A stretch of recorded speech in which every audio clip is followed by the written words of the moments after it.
Hello students, this is part 5 of chapter 9, The Making of National Movement from 1870s to 1947.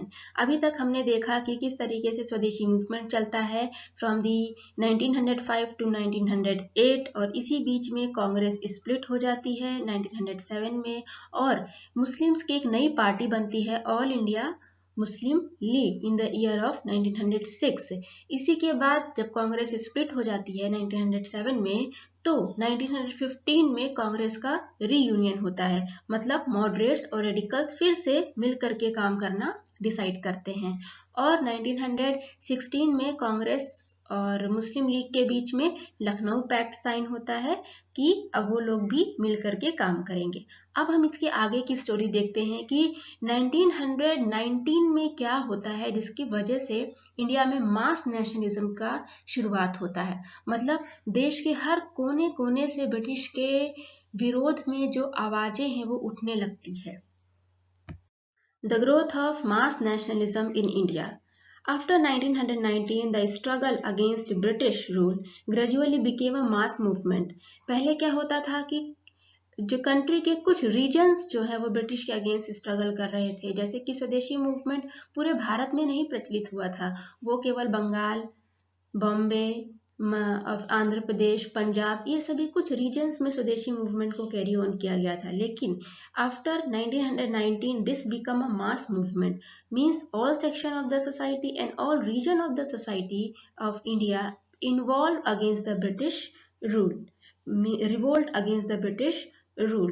So not only the peasant tribals as well as students, women in a large number, factory workers and industrialists also start revolting against the British rule. So what's happened in the year of 1919? Let's see it. तो 1914 में first world war शुरू होता है और उसमें European countries जो है वो दो ग्रुप होता है यूरोपियन कंट्रीज का, वो इसमें पार्ट लेता है। तो इसमें एक पार्टी में ब्रिटेन भी होता है, यानी ब्रिटेन भी युद्ध लड़ रहा है, लेकिन यूरोपियन कंट्रीज युद्ध कर रही हैं, लेकिन उसका प्रभाव इंडिया पर भी पड़ता है। क्यों? क्योंकि India was a colony of Britain.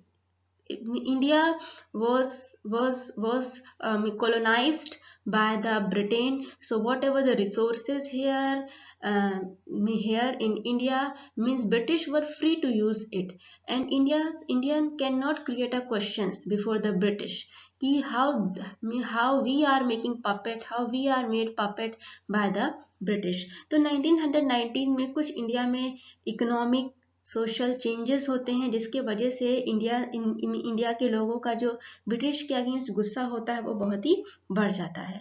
तो the first world war alter the economic and political situation in India.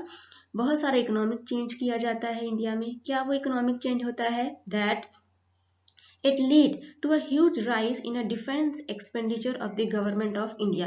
क्या होता है कि जब भी कभी वॉर होगा तो वॉर में बहुत सारा आर्म एम्यूनिशन सोल्जर्स की ज़रूरत होगी और उनके रहने के लिए व्यवस्था करनी होगी, तो इस सब चीज़ों में बहुत सारा पैसा चाहिए और यानी कि मिलिट्री एक्सपेंडिचर चाहिए, और मिलिट्री एक्सपेंडिचर करने के लिए गवर्नमेंट, इंडिया की गवर्नमेंट से पैसा लिया जा रहा था, मतलब भारत से पैसा ब्रिटेन की तरफ जा रहा था। तो अब ब्रिटिश इतने सारे पैसे का इंतजाम कहाँ से करेंगे? इसका मतलब कि वो भारत के लोगों पर जो टैक्स लगा रहे हैं, they will increase it, they will try to take more and more taxes from the peasant, from the industrialist, from the factory workers, from the common people. तो इस तरीके से इंडिया में जो इंडिविजुअल पर टैक्सेस बढ़ने लगे, बिजनेसेस प्रॉफिट पर टैक्सेस बढ़ने लगे, and increased military expenditure and the demand for the war supply lead to a sharp rise in the prices which create difficulty for the common people. India के बहुत सारे सामान को, खाने पीने के सामान को जो है ब्रिटेन एक्सपोर्ट किया जाने लगा, तो इन दिस वे इंडिया के लोगों के लिए सामान कम पड़ जाएगा इंडिया के, तो इससे जो खाने पीने का सामान है या दूसरे सामान है उनके जो प्राइसेस हैं वो बहुत ज़्यादा बढ़ जाएंगे, and this create difficulty for the common people. But on the other hand, there were some business groups at that time that they were getting the fabulous profit means during this first world war. कुछ ऐसे business groups थे जिनको फायदा भी हुआ. वो ऐसे business groups थे, for example jute industrialist, bag making industry, cloth making industry, rail industry, क्योंकि this was the time when the supply from the Britain stopped, क्योंकि ब्रिटेन की जितनी भी सारी इंडस्ट्री थी वो वॉर में इन्वॉल्व हो गई थी, वॉर के सामानों को बनाने लगी थी। तो इस वजह से ब्रिटेन से इंडिया में जब सप्लाई बंद हो गई तो इंडिया के इंडस्ट्रियलिस्ट को मौका मिला अपनी ग्रोथ करने का। So this was the time when many Indian industrialist start growing up, start increasing their goods and also sell it in their own market as well as export it in the other countries. So कुछ industrialist ऐसे थे जिनको फायदा हुआ, लेकिन ज्यादातर लोगों को, कॉमन पीपल को बहुत ज्यादा टैक्स फेस करना पड़ा during this first world war.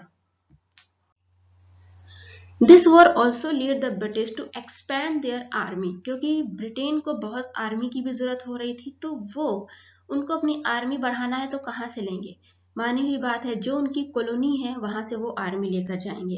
तो they also pressurize villagers to supply soldiers for an alien cost. तो उन्होंने गांव के लोगों को, जो लेबरर्स थे, जो लैंडलेस विलेजर्स थे, उनको प्रेशराइज किया to become a soldiers, to supply the soldiers. तो जस्ट यू इमेजिन कि अगर अपने कंट्री के लिए कोई वॉर होता तो उसमें विलेजर्स को कोई प्रॉब्लम नहीं होती, but this was an alien cause, लड़ रहा है Britain and we are pressurised to support the soldiers. तो large number of soldiers were sent to serve abroad. बहुत सारे जो है सोल्जर्स, लगभग 5 लाख सोल्जर्स जो है वो फर्स्ट वर्ल्ड वॉर में गए थे इंडिया से।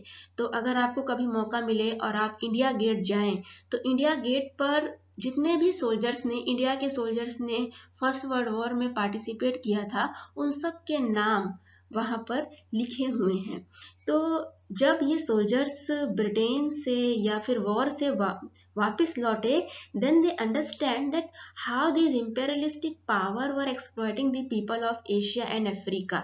तो उन्होंने देखा कि what is the real situation of the soldiers, of the common people in the abroad, and then the desire of opposing the colonial rule start creating among the Indian people.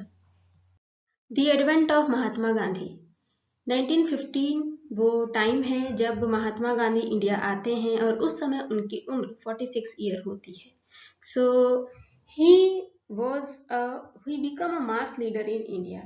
As we know that Mahatma Gandhi lead many non-violent movement in South Africa.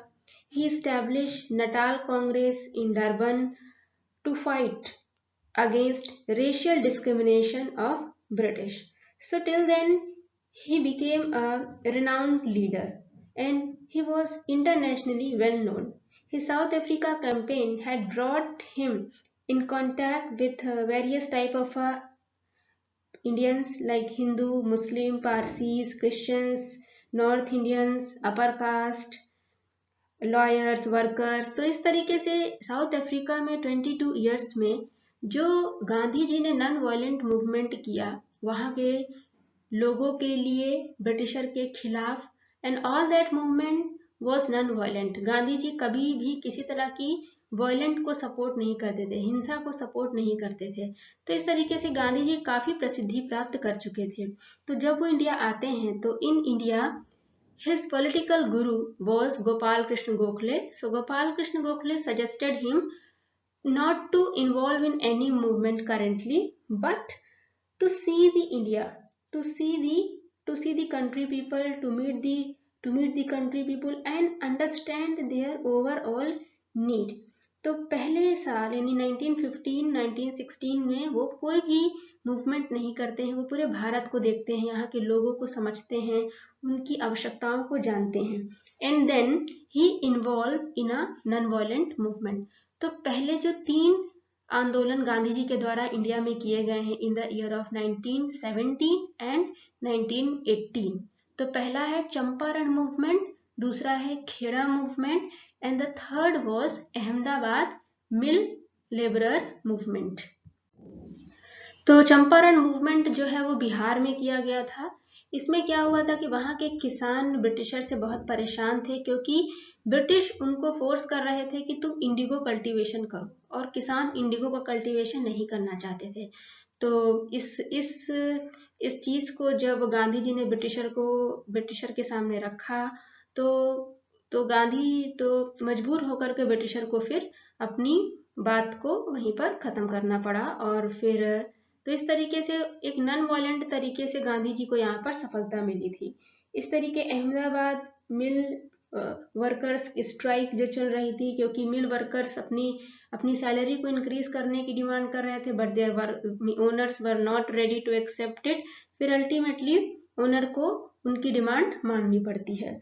तो इस तरीके से 3 movement Gandhi ji के द्वारा India में किए गए, और ये बहुत ही ज्यादा सक्सेसफुल भी हुए।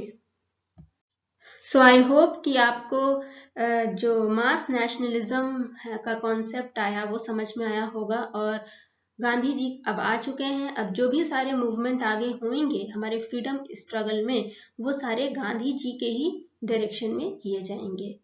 सो see the next video for the further chapter.